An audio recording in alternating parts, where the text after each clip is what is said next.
প্রতিবন্ধীদের জীবনমান উন্নয়নে একসাথে কাজ করার প্রত্যয় ব্যক্ত করেছেন বিএনপি চেয়ারম্যান তারেক রহমানের কন্যা ব্যারিস্টার জাইমা রহমান।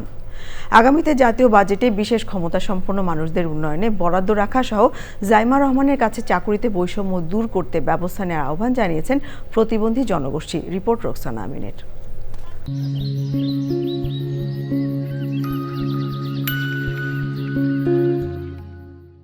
অন্তর্ভুক্তিমূলক সমৃদ্ধ বাংলাদেশ করার লক্ষ্যে গুলশান সোসাইটি লেক পার্কে শারীরিকভাবে প্রতিবন্ধী জনগোষ্ঠীর জন্য সংলাপ।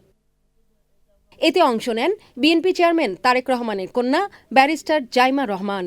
এ সময় প্রতিবন্ধীদের অধিকার নিশ্চিতে সুনির্দিষ্ট কিছু প্রস্তাবনা তুলে ধরা হয় জাইমা রহমানের কাছে।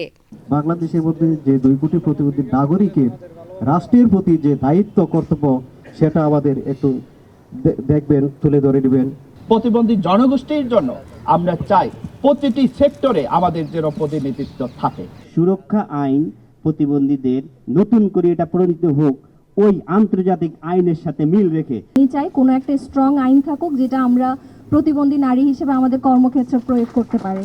একটি রাষ্ট্রের কিন্তু বিউটিটা তখনই ফুটে উঠবে যখন এই রাষ্ট্রটা সকলের জন্য হবে।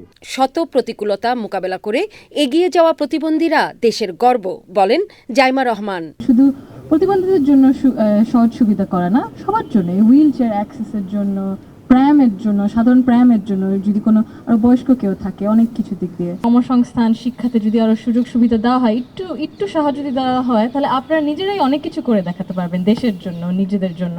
আপনারা তো দেশের গর্বই। আমার মনে হয় এত কষ্ট করেও যে আপনারা এত কিছু করে দেখাতে পেরেছেন, এটা সংলাপে দৃষ্টি, শ্রবণ সহ 25 জন শারীরিক প্রতিবন্ধী মানুষ অংশ নেন।